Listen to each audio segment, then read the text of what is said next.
If you keep shaking me, keep shaking that. If you keep shaking me, keep shaking that. Dobar dan ljudi, dobrodošli u novi klip na našem kanalu. Danas radimo Q&A o nama dvojici. I bit će 15 pitanja i možemo krenuti. Kako se zovemo? Tomislav. Mislav. Gdje živimo? Živimo u Slavonskom Brodu u Hrvatskoj. Koliko imamo godina? Ja imam 12. Isto 12. Koji ti je omiljeni sport? Meni je nogomet. Pa meni je isto nogomet. Koji vam je omiljeni youtuber? Meni je Veki. Meni je Muđa. Onda koliko imamo braća i sestara? Ja imam 2 starije sestre. Ja imam 2 starije sestre i jednog mlađeg brata. Koja vam je omiljena hrana?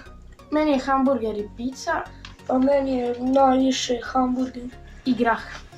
Koji vam je cilj na YouTube? Pa da dođemo do 10.000 subscribera. Najdraža igrica, meni je FIFA 17. Meni je FIFA 17 također, ali pomalo i GTA 5. A i meni još i Far Cry pravimo zanimljiv, pa dosta gledam Muđu kako on to igra, pa bi volio naučiti. Čak i FIFA. LOL. Najdraža konzola, pa meni je PlayStation 4 najdraža, ali mi je dosta i trojka isto dobra. Meni su 2 najdraže konzole, PlayStation 4 i Xbox One, iako mi je draži PlayStation 4. Onda koji ti je najdraži igrač od klubova? Meni je Ronaldo. Meni je definitivno Sergio Ramos. Pa meni je dosta dragi Modrić zato što isto igram njegovu poziciju, pa mi je isto najdraži. I Wijnaldum. I koliko godina snimamo, pa snimamo 2-3 tjedna. Tek smo krenuli. Onda imamo curu i ja nemam. Onda koji mobitel imate? Ja imam Alcatel One Touch. Ja imam Samsung Galaxy Core Plus.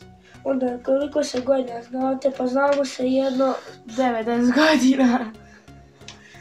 Ja sam se doselio 2007. a znamo se mi još dosta prije zato što smo obojica živali na Elasu. Jako blizu. I ljudi, to bi bilo to što se tiče ovog klipa. Ostavite like, share, subscribe i ljudi, uživajte!